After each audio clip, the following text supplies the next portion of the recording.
আসসালামু আলাইকুম। সরাসরি বাগেরহাট নারকেল আড়ত থেকে চলে এলাম। তো দেখতে পাচ্ছেন এখানে হচ্ছে আমাদের বেশ কিছু নারকেল ঝুলানো হচ্ছে। তো ১, ২ এখানে হচ্ছে ঝুলানো হচ্ছে বড় এবং মাঝারি সাইজের নারকেল। তো মোটামুটি আপনারা যেভাবে চান, আপনারা যদি চান হাফ চুলে নিবেন, বেল করে নিবেন, তারপর সুবা সহ নিবেন, সেটাও নিতে পারেন। দেখেন বাগেরহাটের মালগুলা মোটামুটি বেশ ভালো বড়। কারণ আগে তো অনেক বড় হতো, এখন তো আপনারা জানেন যে নারকেল তুলনামূলক আগে যত বড় হতো বা যে পরিমাণ হতো তার থেকে কিন্তু এখন কমে গিয়েছে।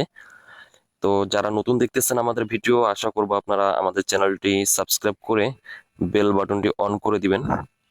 আর বাগেরহাটের মাল মোটামুটি গোল হয়ে থাকে, দেখেন কাছ থেকে দেখানোর চেষ্টা করতেছি, তাহলে হচ্ছে আপনারা বুঝতে পারবেন। আর আপনারা যেখান থেকে নেন, বাগেরহাট থেকে নিতে হবে সেটা না, যেখান থেকেই নেন না কেন আপনারা মালগুলা একটু গোল দেখে নেওয়ার চেষ্টা করবেন।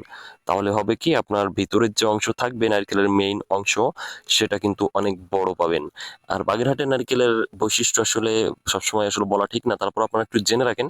সেটা হচ্ছে অনেক সুস্বাদু হয়ে থাকে, মিষ্টি পানির এলাকা তো এই জন্য একটু সুস্বাদুটা বেশি হয়ে থাকে। তো আপনারা যেখান থেকেই নেন মোটামুটি এখনই নারকেল সংগ্রহ করে রাখেন। তো কিছুদিন পরে কিন্তু দাম বাড়ার সম্ভাবনা রয়েছে, এবছর প্রচুর পরিমাণে দাম বাড়ার সম্ভাবনা রয়েছে। তার কারণ হচ্ছে দেশ মোটামুটি স্বাধীন হয়ে গিয়েছে এবার, আপনার মোটামুটি সবাই ব্যবসা করবে। তো যার কারণে হয়তো বা আপনার চাহিদা বেড়ে যাবে, অনেক বেড়ে যাবে, তো দামও কিন্তু বেড়ে যাবে। সেই তুলনায় কিন্তু নারকেলের উৎপাদন কম।